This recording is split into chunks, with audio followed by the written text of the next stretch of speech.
I'm Zain Verjee at the Global AI Summit on Africa in Kigali, Rwanda.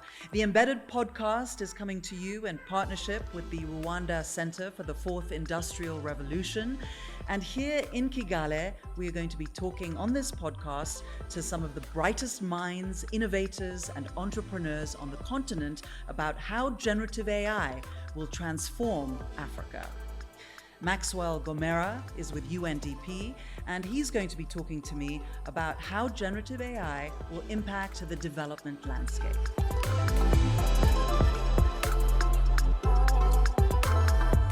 Thank you so much for joining us on the Embedded podcast, Maxwell. It's so great to have you. Thank you for having me, Zain. Now, as a Kenyan, I love wildlife.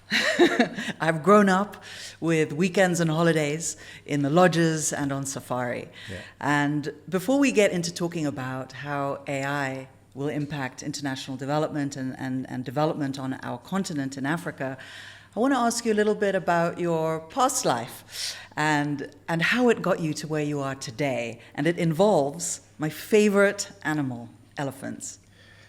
That's right. Zain, I don't know how many Kenyans know this, but Kenyans and most of Southern Africans, we actually do share a passion for wildlife. And I think the world is better off that way because we've been able to look after so much wildlife that would have otherwise gone extinct. When I left college, one of my passions was modeling, mathematical modeling. And I bumped into a friend of mine who said, look, we have a bit of a problem. Elephants are roaming everywhere. Managing them has become a problem. We've been experimenting with community-based natural resource management programs all over. But we need to have better science. And there was a lot of science. We need to have better science and we need to have more precision around how we do this. And I said, you know what, I've been thinking of doing a postgraduate degree around some of these issues. So off I went, and I spent some years looking at, how do we bring together price and cost data and biological data into something that makes sense for how we manage elephants. So I ended up developing one of the first, we called them at that time, bioeconomic models for managing elephants. And what this is just a model that tells you or predicts what happens to elephants if they are subjected to management interventions like culling, like hunting, like when there's a drought. I mean, elephants are wonderful animals. When there's a drought, for example, they tend to postpone oestrus so they don't reproduce. And that has an impact on what happens to elephant populations.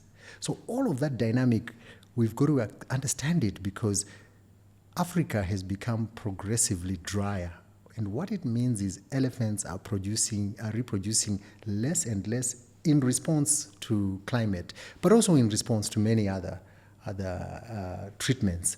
And understanding that is critical for their future. You wanted to give back to the continent more and look at different ways of uplifting the continent and creating true impact, and maybe not through those biomathematical models, but through large language models and diffusion models, which is now the models of our future that we at least know of now.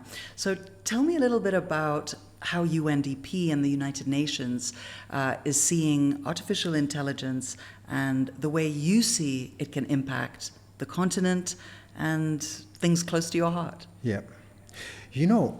We haven't quite solved to the satisfaction of most people the age-old problem of how do we create and offer the good life? Yeah. How do we enable people to live a life where they can apply themselves and have the resources that they can use to manage themselves? How do we create our economics and politics in such a way that they help people the good life? So when I think of AI, when UNDP thinks of AI, it's one of the tools, the most promising tool at the moment that we have for solving that problem. So how do you see applying those tools to the continent? There's obviously a multitude of ways and various sectors to apply, but in your work, what do you see as being the most promising immediately? So a year ago, I moved to South Africa, and a few months after that, I read in the paper that 23 children had died from eating food, consuming food that was poisoned from the township shops where they bought it from.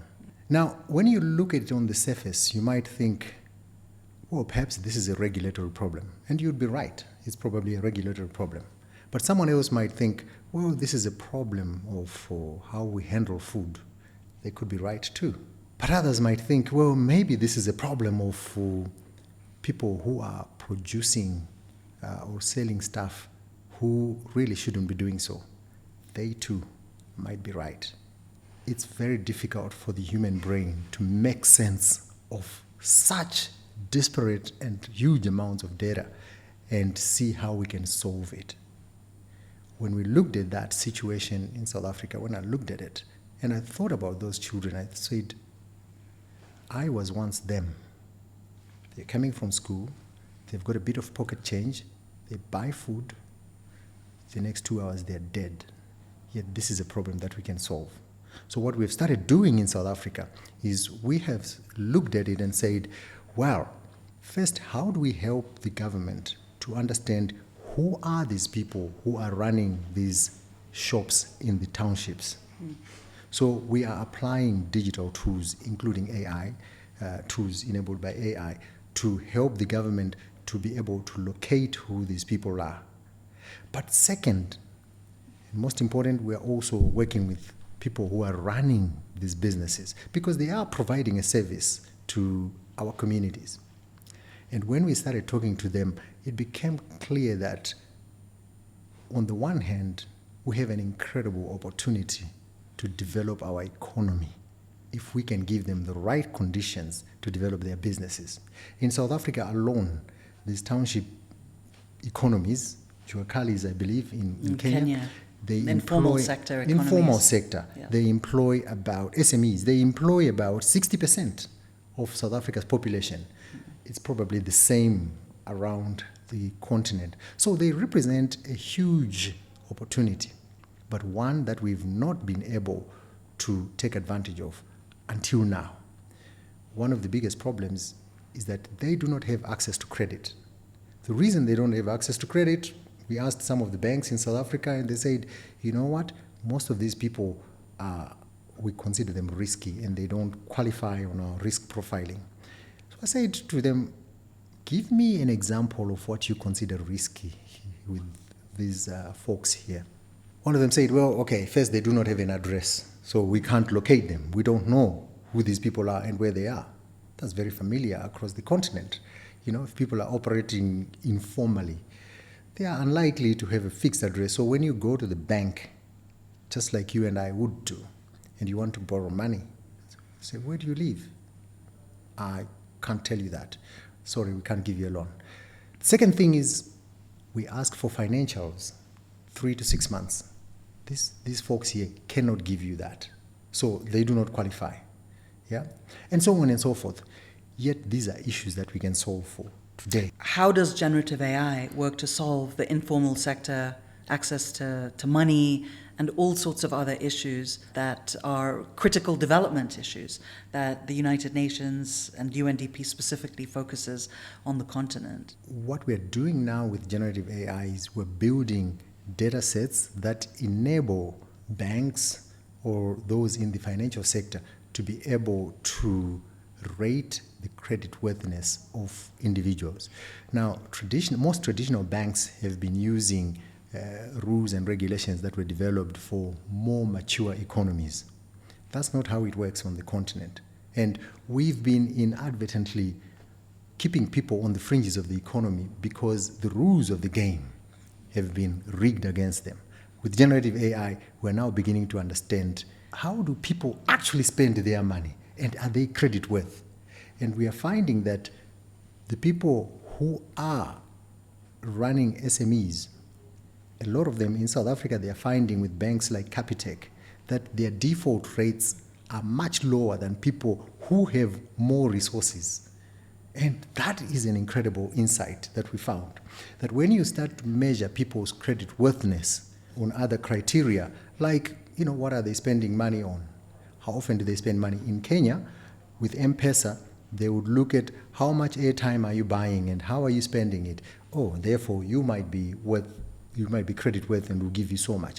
That has been made possible by us being able to collect the data and analyzing it with generative AI. I'm curious, with the US and USAID impacting the continent, a lot of projects have fallen apart on the continent for all the aid that was given by the US historically through USAID. Is the UN and yourself in your own role seeing an opportunity for us on the continent to now come into a vacuum or to more actively apply new technologies, potentially generative AI, into spaces to help the underprivileged or those in economic need that were receiving help before but are not now? Do you see any opportunity with the shift in the development and aid landscape? Do we see an opportunity in how we can mobilize development financing in the wake of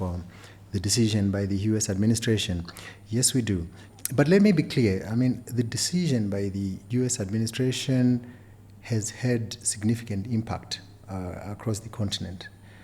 And a lot of that just exposes the extent to which our economies and our societies had become dependent on external support. But now what we are able to do is to have a different conversation around how do we generate internal sources of financing for the development that we want. Here in Rwanda, we were trying to have a conversation around how do we use our pension funds in ways that can support the emergence of startups. Not all the money, because you and I created the problems that young people are facing today. So in my mind, it should be quite a legitimate expectation of young people that the people who created those problems should participate in finding the solutions for them. And the way we can participate is using some of the resources at our disposal, like our pension funds. We don't use them that way, but there's no law of physics that says we can't use them that way. And what was keeping us from doing so is the level of uncertainty that comes up when governments say, can we risk this money? Again, with AI, we are narrowing down the uncertainty gaps. You're listening to the Embedded Podcast. I'm Zain Verjee, and after the break, Maxwell is going to talk a little bit about how UNDP specifically is seeing the problems that can be solved by AI on the continent.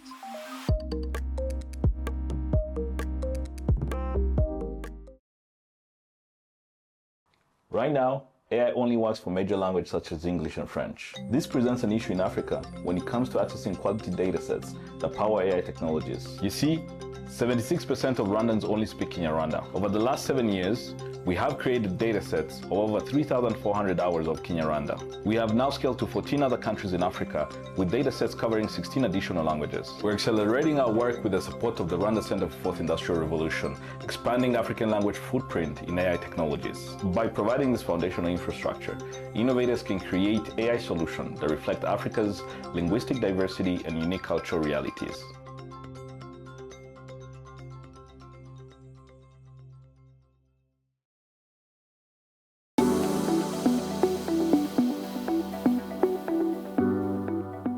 I'm Zain Verjee in Kigali. This special series of the Embedded Podcast is brought to you in partnership with the Rwanda Centre for the Fourth Industrial Revolution. We're going to be highlighting some conversations with entrepreneurs and innovators in Africa on how generative AI is going to transform this continent. How are you helping entrepreneurs look for the kinds of solutions that are relevant on our continent in the cultural context, in their local environments. Is UNDP advocating for generative AI solutions with entrepreneurs? Are you supporting those ecosystems? Let me put it back to what we are seeing as what really matters for the continent and for UNDP. Jobs. Jobs is one area where the continent has not done very well. And yet our population is growing at such a rate that we're having more and more young people enter the job market. In fact, I was at a conference where one young person said, you know, I've played by the rules. I've done everything that you advised me to do. I went to school, I studied, and I got my degree. I don't have a job. Yeah? So we've started thinking about how can AI be part of the solution to the jobs problem on the continent. And we are seeing AI and digital, the whole digital space, that actually it has the potential to generate a lot of jobs. And those jobs will come, some from people who are gifted, who will be doing the coding, but I don't think that's where a lot of the jobs will be coming from. We'll still need people who do the plumbing, people who will be running the data centers. And it was very good to hear that Cassava Technologies is going to build Africa's AI factories. They will need young people, and they will be employing scores of young people who will join in those jobs.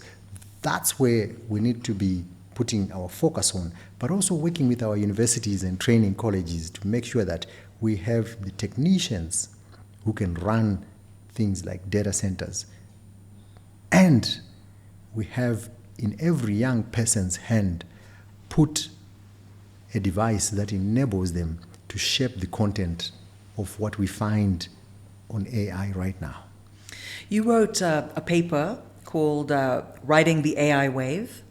And in that, I think you equated AI to an electric bike, but with somebody steering it properly, right? How do you see African countries in their journey along the electric bike as we move down a very fast-paced road toward generative AI and its impact in multiple sectors?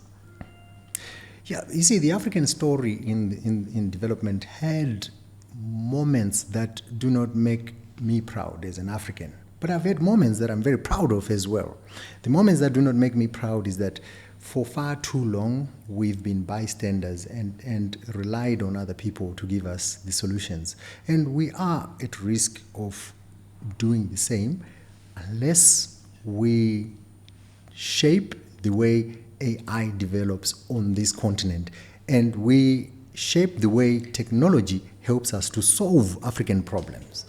That's what I meant by that. That, you know, you can have a bicycle. Whoever is choosing the direction is the one that will get you to some destination.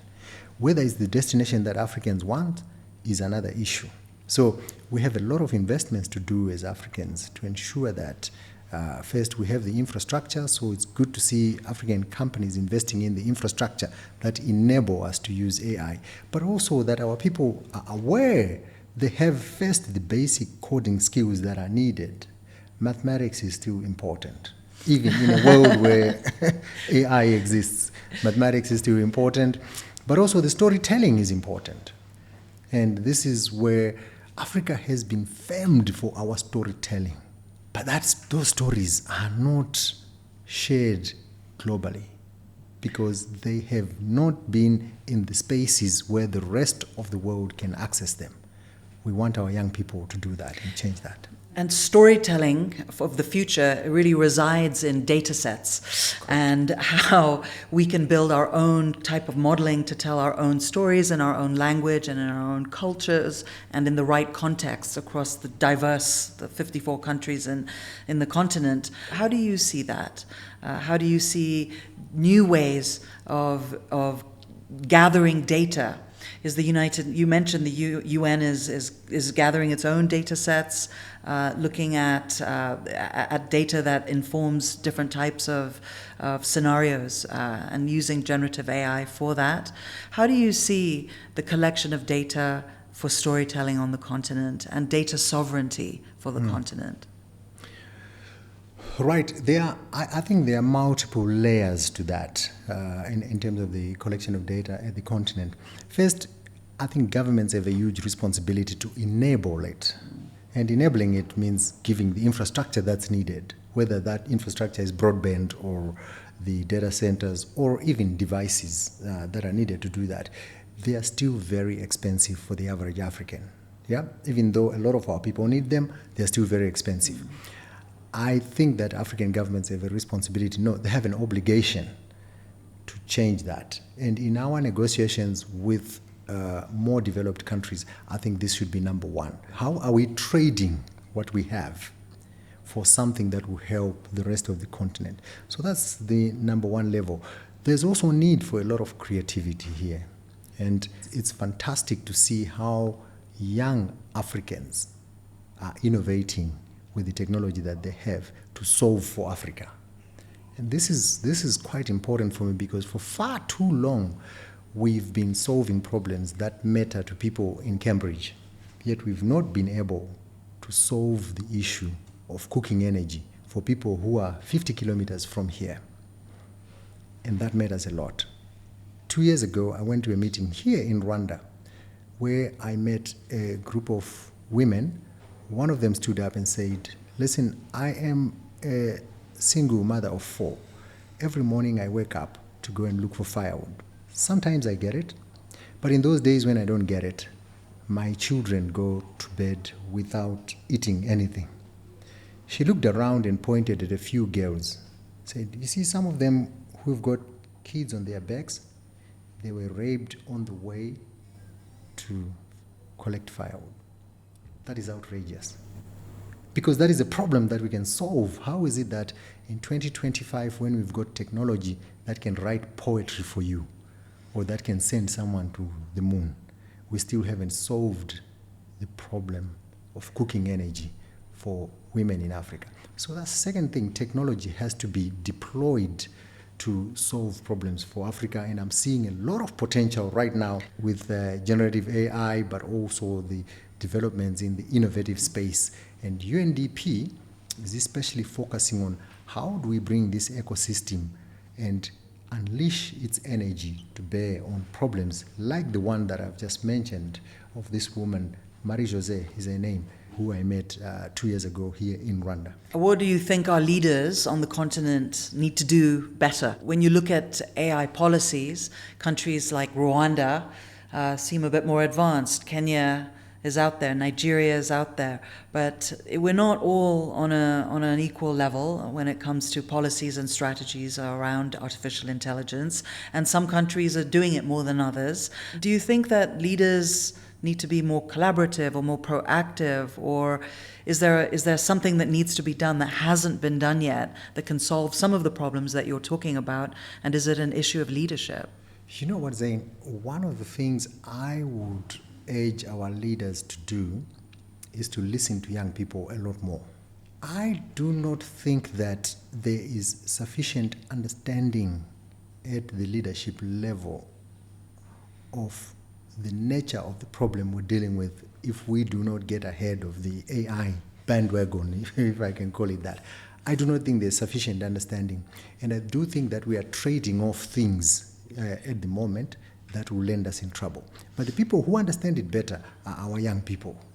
And if we listen to them, their problems, what they are trying to solve, and then flip it back to how can AI then be of service to these ambitions, I think we might see different outcomes. You're listening to the Embedded podcast coming to you from Kigali, Rwanda. We're going to continue to bring you some great conversations from Kigali. This is Embedded.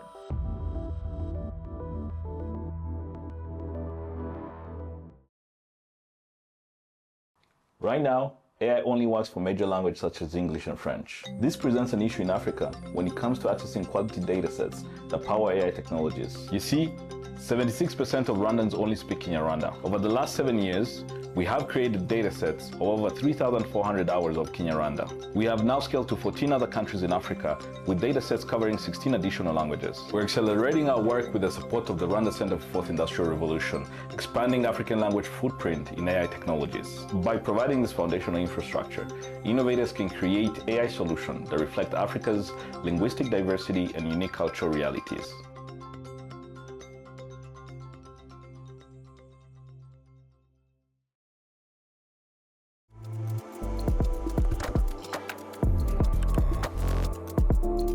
I'm Zain Verjee in Kigali. This special series of the Embedded podcast is brought to you in partnership with the Rwanda Centre for the Fourth Industrial Revolution. We're going to be highlighting some conversations with entrepreneurs and innovators in Africa on how generative AI is going to transform this continent. How are you using AI? How has it changed your life?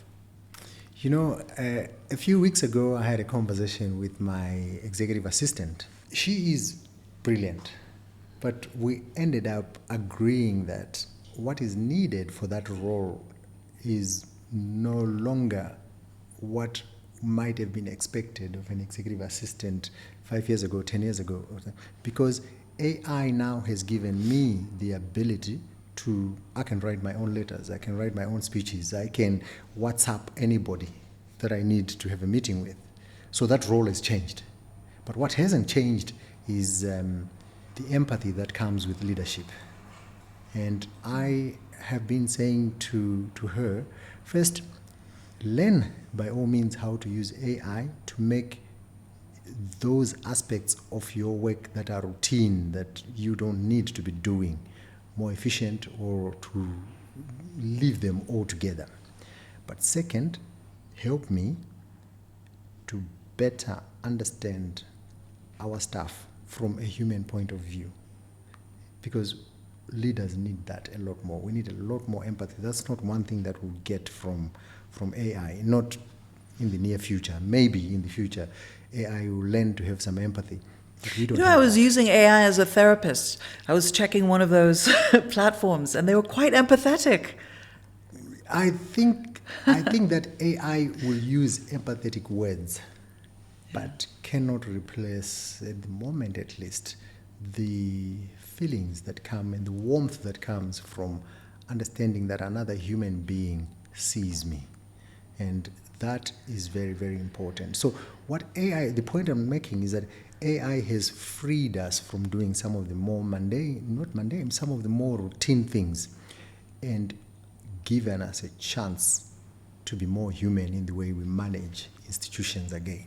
And I think that's a really important point about doubling down on the humanness of all of us. And it also creates time to do something else. Correct. Rather than doing the mundane, dreary logistical work of the day. So you buy yourself time, which is one of the main arguments of pro Gen AI users, is that I can get back more time and I can think more critically if the baseline of work has been done. Maxwell, I wonder if you were to take yourself back to your younger days when you were working with those elephants and those models. What would you do today if you had Gen AI tools at your disposal and you wanted to study the predictive qualities and values in an ecosystem of elephants in a national park? How would you apply today's technology to that same scenario? I spent a lot of time in the library doing a lot of research that right today I wouldn't have needed to do. And perhaps writing essays that I would not have needed to do. And I was trying to balance, doing some research, understanding what some people are saying, but also making sense of it all and saying, so what? And I think that's a piece where we have an opportunity right now with today's generations. They have access to information in amounts and quality that we didn't have access to. But one thing that will remain important is, how do we now equip them with the ability to ask the right questions? How do we equip them with the ability to ask ChatGPT questions that will make ChatGPT give you sensible answers? Because, having ChatGPT does not make you an expert in itself. You've got to be able to ask the right questions and think critically. So hopefully this is the right last question. But as you look to the future and you see the work of the UN on the continent, and you look at the development ecosystem, what is the greatest transformation generative AI can make on the continent today in the work that you're seeing? You know, I'm very optimistic, and I think that generative AI will help us to solve, like I said, the very difficult problems that we're dealing with on the continent. Problems like how do we create jobs? Problems like how do we help households to deal with the rising problems of mental health? We live in a very interesting time where while our economies are getting and societies are getting wealthier, the number of people who are failing to cope and therefore taking their own lives is also growing. Hopefully, AI will be able to help us to better understand where are we going wrong and what are the opportunities and what can we do differently. And that's what we are trying to apply some of these technologies to at UNDP, because we still believe that technology can help us to understand, to solve some of the most intractable problems that humans have faced for a very, very long time. And just one more thing, I met three young people just before South Africa's general election last year, and we started talking about what they were thinking about the elections. Two of them were quite pessimistic, and they said to me, well, look, it is what it is. What do you think will change? One was quite optimistic, and she argued that actually it is not what it is. The world is not the status quo. And this is one thing I would like to leave with young people. The world is not the status quo. The world is what it is because of decisions that people who came before you and I made. We can make different decisions today. And when we make those different decisions, it will embolden everybody to understand that tomorrow is worth fighting for. Because that's what we need to be telling our young people. Tomorrow is worth fighting for. Thank you so much, Maxwell. Really appreciate your time. Thank you. And I will see you in South Africa sometime soon. And you know, Kenya has better national parks than South Africa. So I invite you. We need another podcast on that. I love it. Just to be clear. So thank you. Please come and visit Nairobi. Thank you for having me. And thank you so much for your time. No, thank you for having me, and I really appreciate it. You're listening to the Embedded Podcast, coming to you from Kigali, Rwanda. I'm Zain Verjee. I would love it if you followed us on Substack and also follow our Embedded Podcast on Spotify. We're going to continue to bring you some great conversations from Kigali. This is Embedded.